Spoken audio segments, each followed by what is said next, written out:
Marcelo namorou mais 3 moças e se envolveu com diversas mulheres até conhecer Adriana, mas não assumiu realmente nenhuma das 3.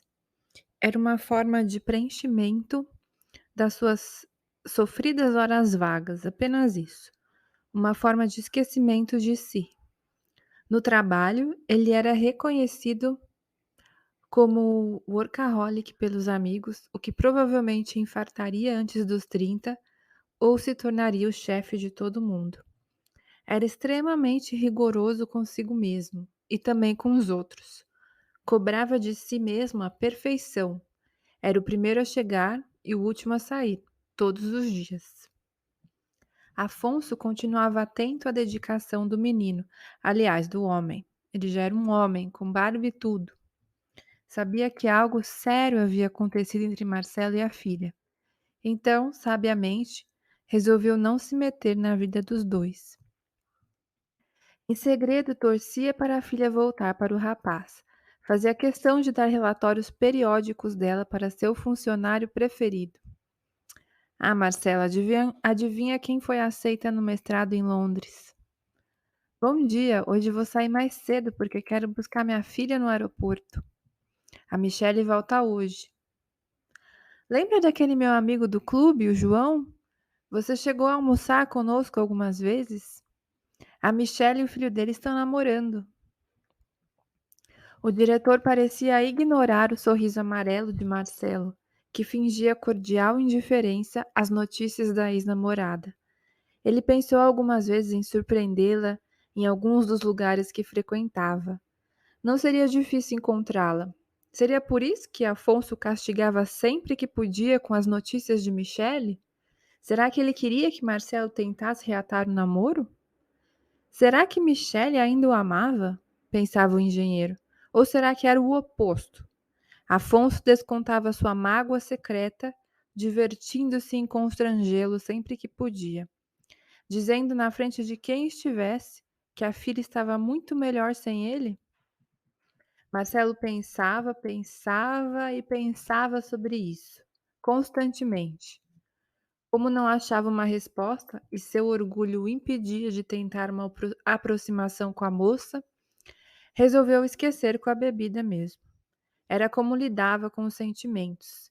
Bebia agora não mais para sentir como antes, mas para não sentir, esquecer. Esquecer que a vida não é só trabalhar e ganhar dinheiro. Esquecer que sente. Esquecer o que passou. Esquecer de si. Esquecer que existe. Com o tempo, ele foi subindo de cargo e assumindo mais responsabilidade dentro da empresa. Era extremamente competitivo. Exigia cada gota de suor e do sangue dos subordinados. Como o trabalho era de longe sua prioridade, exigia que assim também o fosse para os membros de sua equipe. E como ele era tão próximo dos próprios sentimentos quanto geograficamente o Brasil encontra-se próximo à Noruega, faltava-lhe tato para lidar com o lado emocional das pessoas. Cobrava muito, às vezes beirando o assédio moral, mas entregava muito resultado para a empresa. Para os funcionários, era um carrasco desumano, mas para a empresa, era um líder modelo. Foi até convidado para dar palestras sobre desempenho. Com 28 anos, comprou seu primeiro apartamento no bairro de Moema. Finalmente a liberdade. Sair da casa da mãe significou muito para ele. Podia ter seu próprio espaço agora e fazer o que ele bem entendesse. Contratou uma decoradora, pois queria muita elegância, o que tivesse de mais moderno no mercado. O melhor e mais confortável sofá, a melhor televisão, a cortina da melhor qualidade que tivesse. A decoradora conseguiu captar bem a alma do cliente. O apartamento ficou bonito, elegante e fino, com cores sóbrias e madeira escura, duro e rico, mas muito funcional, como o dono. Um apartamento de um homem solteiro, ambicioso e já cheio de manias, com espaço para suas bebidas majestosamente exibidas em seu pequeno bar de vidro, que ficava entre a cozinha e a sala. O engenheiro estava contente. Conseguira realizar a primeira etapa da sua melhora de vida. Quem sabe agora, com seu apartamento novo, seria mais fácil passar os finais de semana tranquilo, pensava Marcelo. Perante o mundo, ele era um vencedor, mas depois do primeiro mês de empolgação com a novidade, o mundo já estava cinza de novo para ele. Então, obviamente, ele começou a pensar no seu próximo carro. Era isso, iria trocar de carro. Marcelo sentia um peso enorme nas costas. Às vezes, ele mesmo se medicava com relaxante muscular para aliviar a tensão. A vida era muito dura. Ele sentia como se estivesse em um campo de batalha, em uma guerra sem fim.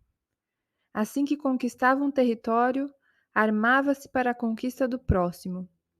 Estava sem férias reais há alguns anos. Usava seu tempo livre para realizar curso de gestão, cursos de aperfeiçoamento, o MBA. Não tocava sua guitarra, que se transformara em objeto de decoração há quase uma década.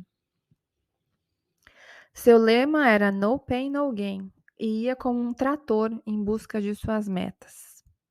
Como ele não tinha vínculos de afeto profundos com nenhuma de suas namoradas, não tinha ninguém para dividir seus momentos, não tinha nenhum Deus para aliviar seus fardos, não tinha nem a si mesmo para prestar atenção em suas fragilidades.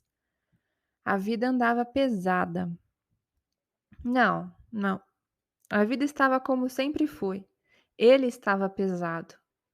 Há muito tempo tinha perdido contato com sua alma, com aquela energia genuína, pura, que fala no peito. Ele a ignorava. Pior que isso, nem lembrava da existência dela. Ele era um ser racional que não tinha tempo para perder com sentimentalismos e com bobagens internas. Ainda bem que ele não se afastou completamente da mãe. Que sorte! Dona Elizabeth estava mudada. Não esperava que a vida tomasse o rumo que tomou. Viúva, com um filho jovem, tendo que voltar ao mercado de trabalho e voltar à vida, voltar para si mesma, encontrou muita força dentro de si. Estava mais jovial, namorando um empresário um pouco mais velho chamado Francisco, que tinha mais vitalidade que o próprio Marcelo.